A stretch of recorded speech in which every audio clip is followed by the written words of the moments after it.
I watched in horror as our HOA president grabbed my disabled sister's wheelchair and accidentally on purpose sent it tumbling down our front steps. "Well, that was unfortunate," Karen said with zero remorse, brushing off her hands. She had no idea I was a federal judge specializing in discrimination cases. Her smug smile would disappear faster than her property values. It had started that morning when I was helping Emily get ready for physical therapy. Since her accident 6 months ago, I'd converted my office into her bedroom and built a temporary wooden ramp for her wheelchair, the ramp that was now Karen Mitchell's latest obsession. I'd lived in Oakwood Estates for 8 years before Emily moved in. Our HOA was always strict, but things got dramatically worse when Karen was elected president 3 months ago. At first, it was petty violations: grass too tall by half an inch, trash cans left out 10 minutes too long. But lately, she'd become fixated on my unauthorized exterior modifications. "That wheelchair ramp is an eyesore," she declared at last week's meeting, her manicured nails tapping impatiently. "It diminishes our property values and must be removed immediately. No exceptions." I tried explaining that it was a temporary solution until the permanent ramp was installed next month. I'd shown her the approved building permits, the contractor's timeline, even the doctor's notes explaining Emily's need for accessibility. But Karen wasn't interested in reason. "Rules are rules," she said with that fake sympathetic smile that never reached her eyes. "Perhaps if your sister's condition is so severe, she should consider a more appropriate living arrangement." I'd barely contained my anger then, reminding myself that Emily needed me calm and focused. This morning, as I helped Emily down a ramp and into my car, I spotted Karen power walking toward us, clipboard in hand, 2 HOA board members trailing behind her like obedient puppies. "Excuse me," she called out, her voice dripping with false sweetness. "We're conducting an emergency inspection of your unapproved structure." I sighed, checking my watch. "Emily has a doctor's appointment. This will have to wait." Karen stepped directly in front of my car. "This won't take long. The board has voted to take immediate action on violations that impact our community aesthetics." The way she said community aesthetics made it sound like my sister's disability was personally offending her. "I've already explained that we have permits." "Those permits were issued by the city," Karen interrupted. "Not approved by the HOA Architectural Review Committee." She held up a document. "This is a removal notice. You have 24 hours to dismantle this unapproved structure or face daily fines of $200. Emily touched my arm gently. "James, we're going to be late." I nodded, trying to stay calm. "We'll discuss this when I return, Karen." Her smile turned cold. "There's nothing to discuss. The ramp comes down, or the fines begin. Perhaps this will teach you to follow proper procedures in the future." As I backed out of the driveway, I watched Karen taking photos of our ramp, measuring its dimensions with a tape measure. Something about her smug satisfaction made my stomach turn. The doctor's appointment took longer than expected. Emily's recovery was progressing well but slowly. By the time we returned home 3 hours later, I couldn't believe what I was seeing. A group of men were dismantling our ramp, tossing the wooden planks into a pile on our lawn. Karen stood supervising, a triumphant smile on her face. I slammed on the brakes and jumped out of the car. "What the hell do you think you're doing?" Karen's smile never wavered. "Enforcing HOA regulations, as is my right as board president." "You were given notice." "I was given 24 hours. The board determined this violation required immediate action," she replied coolly. Section 8, Paragraph 3 of our bylaws allows for immediate removal of unapproved structures that significantly impact community aesthetics. I was furious but focused on the immediate problem. "You've removed our ramp. How exactly is my sister supposed to enter our home?" Karen shrugged. "That's not the HOA's concern. You should have thought of that before installing an unapproved structure." Emily was still sitting in the car, watching the scene unfold with a mixture of disbelief and embarrassment. Several neighbors had gathered to witness the commotion. Some looked uncomfortable, but no one intervened. "I need to get my sister inside," I said through gritted teeth. "Then I'll deal with this." Karen glanced at her diamond-encrusted watch. "My work here is done anyway. Consider this a lesson in following proper HOA protocols." As she turned to leave, I helped Emily into her wheelchair, then realized our predicament. With no ramp, the only way into the house was up 6 concrete steps. "Karen!" I called out. "You can't leave us like this. How is Emily supposed to get inside?" Karen turned back, sighing dramatically as if we were imposing on her.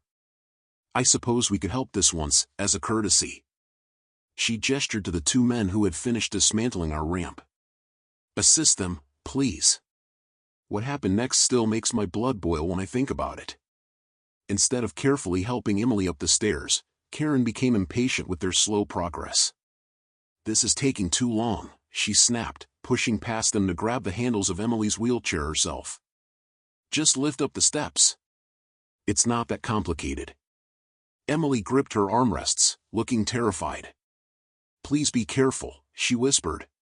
Karen ignored her, attempting to tilt the wheelchair back to navigate the first step. She clearly had no idea how to properly handle a wheelchair. I moved forward to intervene, but before I could reach them, Karen lost her grip. The wheelchair lurched sideways, then backward. Time seemed to slow down as I watched my sister's wheelchair slip from Karen's grasp and tumble down the 3 steps they'd managed to climb. Emily cried out as she fell, the wheelchair landing hard on its side at the bottom of the stairs. I rushed to her, heart pounding. "Emily! Are you okay?" She was shaken, tears streaming down her face, clutching her arm that had been pinned beneath the wheelchair. Karen stood at the top of the steps, looking annoyed rather than concerned. "Well, that was unfortunate," she said, as if she'd spilled coffee rather than endangered someone's life. "This is exactly why unapproved mobility devices are a liability issue." I couldn't believe what I was hearing. "You just pushed my sister down the stairs, and you're worried about liability?" I helped Emily back into her wheelchair, checking her for injuries. Her arm was already bruising, and she winced when I touched it. "I think we need to go back to the hospital," I told her quietly. Karen was already backing away. "I didn't push anyone. She fell because that wheelchair isn't suitable for stairs, which proves my point about the need for proper accommodations approved by the HOA." The audacity of her statement left me speechless. My neighbor, Mrs. Rodriguez, had witnessed everything and rushed over to help. "I saw what happened," she whispered to me. "That was deliberate negligence, if not worse." I nodded, focusing on Emily for now. "Can you help me get her back into the car? She needs medical attention." Once Emily was safely in the car, I turned to Karen, who was already walking away with her HOA minions. "This isn't over," I called after her. She turned, that smug smile still firmly in place. "Actually, it is. And if you attempt to reinstall that ramp without proper approval, the fines will double." As I drove Emily to the emergency room, my mind was racing. For 5 years, I'd kept my professional life separate from my neighborhood. None of my neighbors knew what I did for a living. I'd wanted a peaceful home life separate from my high-pressure career. But Karen had just crossed a line that couldn't be uncrossed. The ER doctor confirmed that Emily had a sprained wrist and bruised ribs from the fall. She was lucky, he told me. Falls from wheelchairs can cause serious injuries, especially for someone with her pre-existing condition. Emily squeezed my hand as they wrapped her wrist. "It's not your fault," she whispered, seeing the anger and guilt on my face. "You couldn't have known she would do something so reckless. But I should have been prepared. I should have anticipated how far Karen would go to enforce her petty rules." The doctor asked how the accident happened, and when I explained, his face darkened. "That sounds like a potential ADA violation, not to mention assault and negligence. Have you considered legal action?" I nodded slowly. "I'm considering all options." On the drive home, I made a decision. It was time to stop hiding who I was. When we arrived back at our house, several neighbors had gathered, having heard about the incident. Without a word, 4 of them carefully carried Emily in her wheelchair up the steps and into our home. Mrs. Rodriguez handed me a casserole. "For dinner," she said. "And I have security cameras on my porch that captured everything. The footage is yours if you need it." I thanked her, touched by the support. Once Emily was settled, I went into my home office and made a phone call I'd been avoiding. "Judge Williams' chambers," answered my clerk, Susan. It's James. I need you to clear my docket for tomorrow and prepare some documents for me. I'm dealing with an emergency situation that requires my attention. After giving her specific instructions, I hung up and began preparing for tomorrow. Karen thought she knew who I was, just another homeowner she could bully and intimidate. She had no idea she'd just assaulted the sister of a federal judge with a reputation for having zero tolerance for abuse of power. The next morning, I attended the emergency HOA meeting Karen had called to discuss my aggressive and threatening behavior from the day before.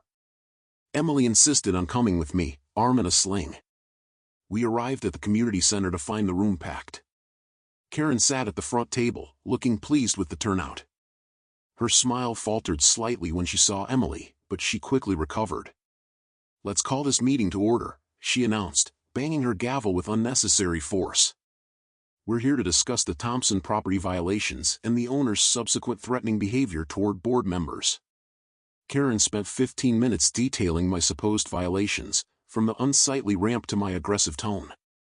She showed photos of our home, pointing out each perceived flaw with obvious relish. Furthermore, Mr. Thompson has repeatedly refused to comply with HOA directives and has threatened retaliatory action against this board for simply doing its job. She looked around for support. Does the homeowner wish to respond? I stood slowly, straightening my tie. Before I respond to these allegations, I'd like to introduce some relevant context that Mrs. Mitchell has omitted. I gestured to Mrs. Rodriguez, who connected her phone to the projector. The room fell silent as crystal-clear footage played, showing Karen grabbing Emily's wheelchair, struggling with it, then losing control and sending my sister tumbling down the steps. Gasps filled the room. Karen jumped to her feet. "This video is taken out of context." "I was trying to help." "The context," I replied calmly, "is that you illegally removed an ADA-compliant temporary ramp from our home, leaving my disabled sister with no way to enter, then recklessly attempted to move her wheelchair, resulting in injuries that required emergency medical treatment." I turned to address the room. For those who don't know me well, I've lived quietly in this community for 8 years. I value my privacy, which is why most of you don't know what I do for a living. I paused, making eye contact with Karen. "I am Federal Judge James Thompson of the 9th Circuit Court of Appeals, currently presiding over multiple cases involving housing discrimination and ADA violations." The color drained from Karen's face as whispers erupted around the room. Yesterday's actions constitute multiple violations of federal law, including the Americans with Disabilities Act, the Fair Housing Act, and potentially assault and battery laws. The board immediately voted to reinstate our temporary ramp and issue a formal apology. Karen resigned that same day, citing personal reasons. The full weight of my position came crashing down on her within days. Federal marshals arrived at her perfectly manicured home with a warrant. Her smug confidence shattered completely. Investigators uncovered years of financial irregularities in the HOA accounts. Karen had been funneling thousands of dollars into personal accounts disguised as administrative expenses. The federal court handed down a comprehensive sentence: 2 years in prison for financial fraud, major fines for ADA violations, and a permanent injunction preventing Karen from ever serving on any HOA again. Our community transformed. The new board created an accessibility fund with the recovered money. Emily's recovery strengthened through community support. 6 months later, I received a letter from Karen. "I never understood the damage I was causing," she wrote. "Rules without compassion aren't justice, they're just cruelty." As Emily said, Karen thought she was pushing her down those stairs. But she was really just setting herself up for the biggest fall of all. Justice wasn't just served in my courtroom. It transformed an entire community for the better.